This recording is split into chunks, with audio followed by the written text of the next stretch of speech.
Today, I want to share with you Megillat Rut, the Scroll of Rut. Megillat Rut is part of the Tanakh. It's found in the section we call Ketuvim, or writings, and it is one of the readings that is particular to a specific holiday. We read Megillat Rut on Shavuot, and I'm interested to see if you will figure out why that is. Now, there are lots of ways to read Megillat Rut. Like other parts of our tradition, one can find many lessons. Sometimes I've read Megillat Rut because I wanted to see what it means to be a convert and delve into that issue. I've also read it looking for all the kindnesses, the chesed that's done in this book. But this year, Megillat Rut is striking me differently than it ever has before, and I'd like to share that with you while we go ahead and learn about the basic story here. So let's go to chapter 1. There are 4 chapters. It's not a long book, and we'll start here with chapter 1. You see I've put a picture of some harvest. That should peek in your mind a theme that we're going to see coming up here. All right, so we start off with a family. We have a husband and wife, Elimelech and Naomi, and they live in Israel in Beit Lechem. Now, Beit Lechem, you might have heard of before, called Bethlehem in Egypt, in English. Beit Lechem means house of bread.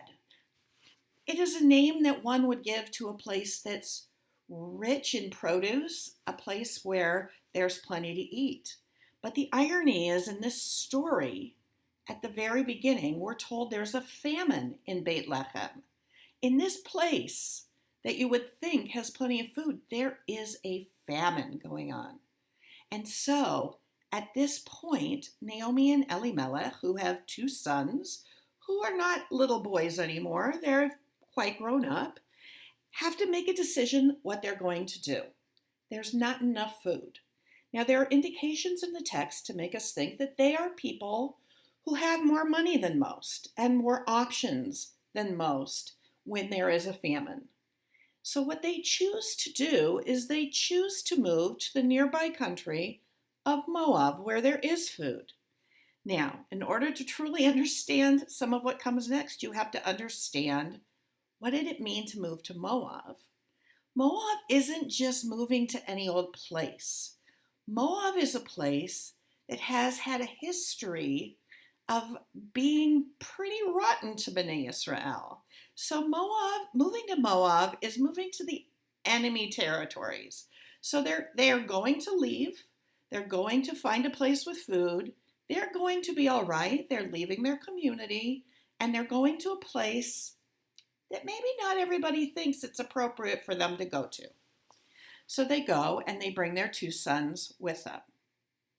When they get there, things start to happen. The first thing that happens, I'm clicking the button, it's not happening.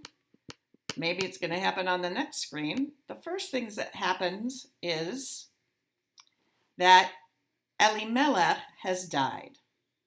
Naomi is left on her own as a single parent, although her kids are grown up. Her sons then end up marrying women from Moab, Moabite women. One is named Ruth, or Ruth, and the other is named Orpah. So now she is here with her 2 sons and their wives, and again, some unexpected things happen. Both of the boys, both of her sons, now men and husbands, die. When that happens, Naomi is left with 2 daughters-in-law. Now, at this point, it's been more than 10 years that they've been living in Moab. She's been gone for a good amount of time. And she has 2 daughters-in-law. They're all women. In biblical times, a single woman did not have the kind of options that they do today. And so it is a precarious kind of living. The Torah is often telling people, take care of orphans and widows. Orphans and widows were the people in society that didn't have usually the means to take care of themselves. So that's the situation all three women are in. They're not in Israel at this time, they're in Moab. So Naomi is an outsider in Moab, and Ruth and Orpah have family in Moab. So what does Naomi decide has to happen?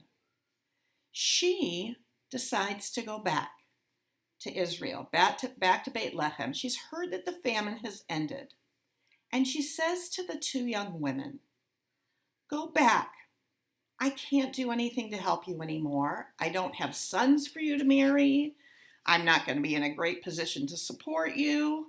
You really should go back to your families, find another husband, and build a new life. And she says to them, you should do this. Ki mar li ma'od. It's very bitter for me. Mikem, more bitter than it is for you. Ki yatsavi yad Hashem. Because God's hand is struck out against me. Just think of it. The women have both lost their husbands, but Naomi has lost her husband and her two sons. And she cannot see herself as being pleasant to be around. The name Naomi means pleasant. And she says, I'm bitter. You should leave. And she tells them that they should go back and find their way back to their homes and start over again.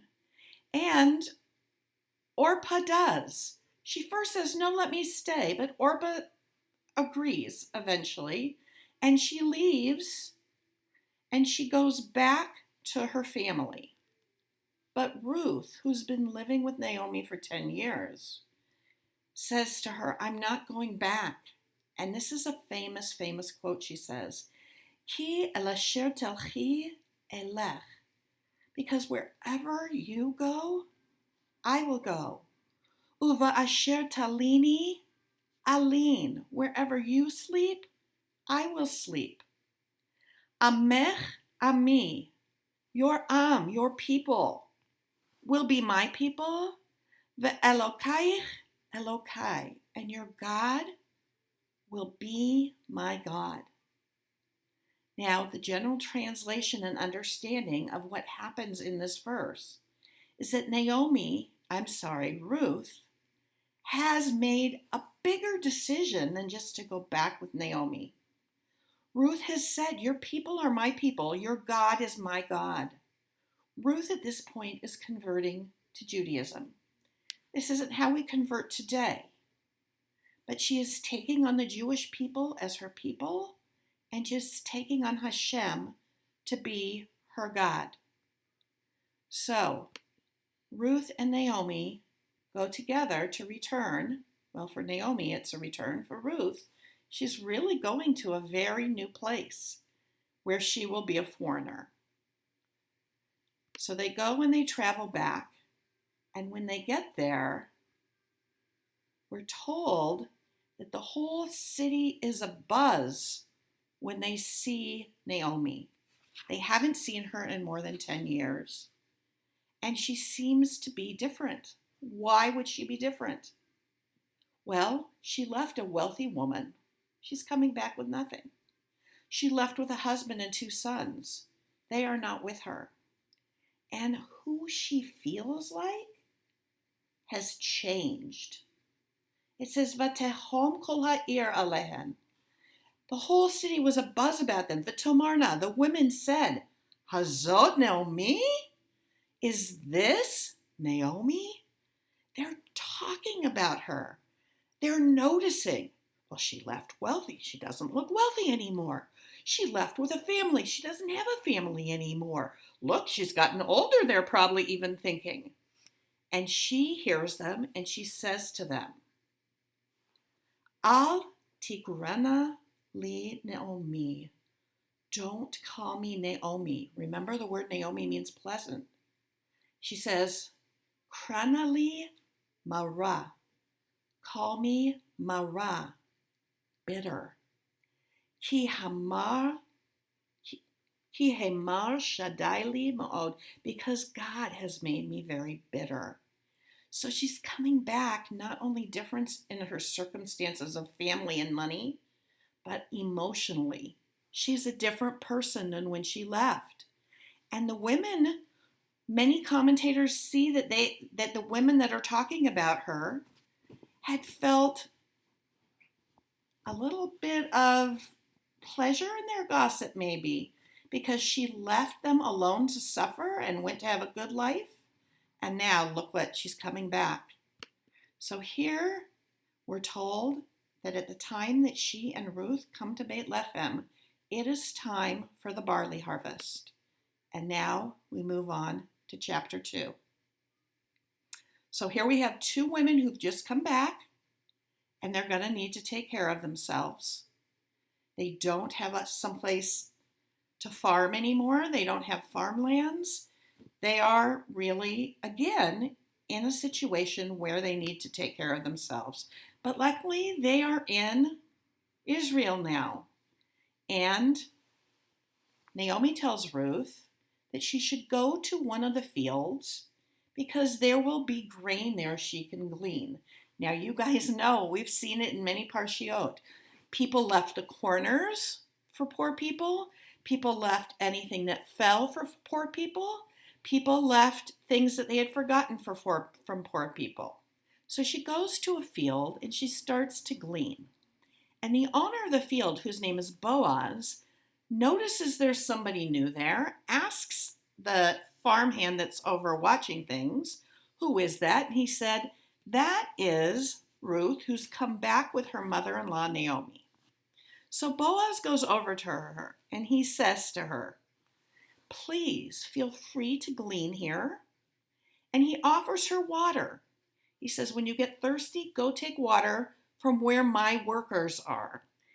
When he goes to eat with his workers, he tells her, come and eat with us. And he offers her safety because she's an outsider. He says, I have told the people not to bother you. Stay by the women in my field. And they all know, everybody knows not to bother you. He says, come back to this field for the entire time of the harvest. Don't go to any other field because you will be safe here. So, at the end of the day, she goes home back to Naomi, and she has brought back quite a bit of grain. And they're thrilled that they have some food. And they start to feel, like things are going to be okay. And then Ruth says to Naomi, the field where I went was owned by a man named Boaz. Well, this is not a name that Naomi has never heard. She knows who Boaz is. Boaz is a very wealthy man. And she says, Baruch hu Lashem asher lo azav chasto. May God bless him, for he's not lost his kindness. She knows him as a kind man. We're told in the text that he's a wealthy man. And he has shown incredible kindness. Why? Well, Ruth then finds out from Naomi, she says he is one of our family redeemers. What does that mean? It's not really something that we've talked about before. But in the biblical times, there was a law that if a husband died before his wife gave birth to a baby, and there was no one to carry on in the family, the dead husband's brother, would marry the widow so that there would be a son that would really be considered to be the son of the dead brother. And that way, the family would be cared for. There would be a man, the brother, who then is taking care of this family, this woman and young child. And as the woman gets older, there'll be a young child that will care for her in her old age. It was a way that guaranteed that women would not be left without support. It doesn't fit in with our view today where we all want to pick who we marry, but in those days, this was a way of protecting women. So Naomi's mind starts to think that Boaz is somebody who can help them out of their situation. So what happens next is, well, this screen just doesn't belong here. Ignore this screen. I'm moving on to chapter 3. Here we go. In chapter 3, we know that the harvest has continued to the end, and Naomi and Ruth are sitting, and Naomi decides to share her ideas and her plans for their welfare with Ruth. And she tells her plan. She says, I want you to go out tonight because now that the harvest is all in, you know Boaz is going to be in the field because once the harvest is in, they stay there overnight so that nobody will steal their grain. They can keep animals away from it, and they can spend lots of time, a very long day in the field, getting the grain ready to store. So she sends her out. She says, go to him. He's sleeping in the fields. And she tells him, when you get there, uncover his feet, and he will wake up. So she does that. She lies down by his feet. It's dark out, and he wakes up startled and says, who is it? Who's here? And she explains that it's me, and I'm hoping that you will redeem me. Now he knows that that means she wants them to get married and for them to have a family that will continue her family. And he says to her, I'm willing to do that. And he says, there is one family member that's closer to you than me, and he gets the first chance, but don't worry, I'll take care of it. He says, when she leaves, he gives her some grain to take home to Naomi, and the next chapter begins, chapter 4. We're almost at the end of the story. It's pretty quick, although I have left out some stuff, but it's still pretty quick. So, the next morning, Boaz comes to the city gate. Now, the gate is where the men have their meetings. It's where, if you have legal business to do, you go there. And Boaz has legal business to do. So he goes to the gate. He makes sure he has enough men there to witness his business. And he calls over a man that we just know by the name Ploni Almoni, which is like the equivalent of saying Mr. So-and-so. It's not his real name. It's like John Doe. He calls over Ploni Almoni, and he says, you know, Naomi came back, and there's a field that used to belong to Elimelech, and they're looking for somebody to buy it. And the man says, I'll buy it. And then Boaz says, oh, it doesn't come by itself. It comes with Naomi's son's wife, Ruth, who needs to be redeemed. And this man thinks about it, and he says, nope, I'm prepared to buy the field, but I'm not going to marry the woman. So at that point, there used to be a ceremony where he would take off his shoe. He takes off his shoe, he gives it to Boaz, and it's a symbol of the fact that he's giving up ownership and he's giving up his right to be able to claim the field and the bride first. So Boaz is now the next person that's free to redeem Ruth. And so he and Ruth get married, and I'm missing part of my slide. There we have it. And they get married, and they have a son. And the son's name, we're told, is Oved. Vatikrana Shmo Oved, who Avi Yishai. He is the father of Yishai, Avi David, who is the father of David, King David. So what we're told is that this woman who came from Moab, an enemy territory, becomes part of Bnei Israel, right? Ruth converts, comes to live in Bnei Israel, and her great-grandchild becomes one of the great kings of Israel. So that's where a lot of people put their attention on the fact that, yes, somebody who's converted can become every bit as much of the people of Israel as somebody who is not converted. But here's what I'm taking from the story. If we go back to a place where things looked pretty desperate. Here we have it. 3 women left alone, 3 men dead. They left because of a famine. They don't have anything to eat. What struck me about this time is that they're living in a bad situation. And Naomi tells us, she says to the women, don't call me Naomi. I'm not pleasant. Call me Mara. I'm bitter. She's coming back from a time that's been really hard for her. And yet, at the end of the book, look at the happiness we have here. Naomi standing next to her grandchild, Ruth and Boaz happy, and those women. Remember the women who talked about her when she came in the gates? Look how happy they are for everybody. And so what I get out of this year is that things can get kind of bad. Right now, we're not thrilled with the situation that we're in with this coronavirus. We're unsure of what things are going to look like in a couple weeks. Are we going to get to go back out again? Are we going to have to stay home longer? We are in a situation where things don't look great. But you know what this story told me? It said to me, it's going to be okay.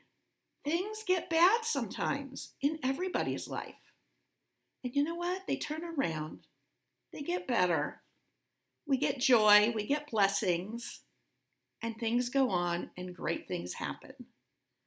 So I hope you've enjoyed the story of Ruth. I personally am moved every time I hear or read or tell this story.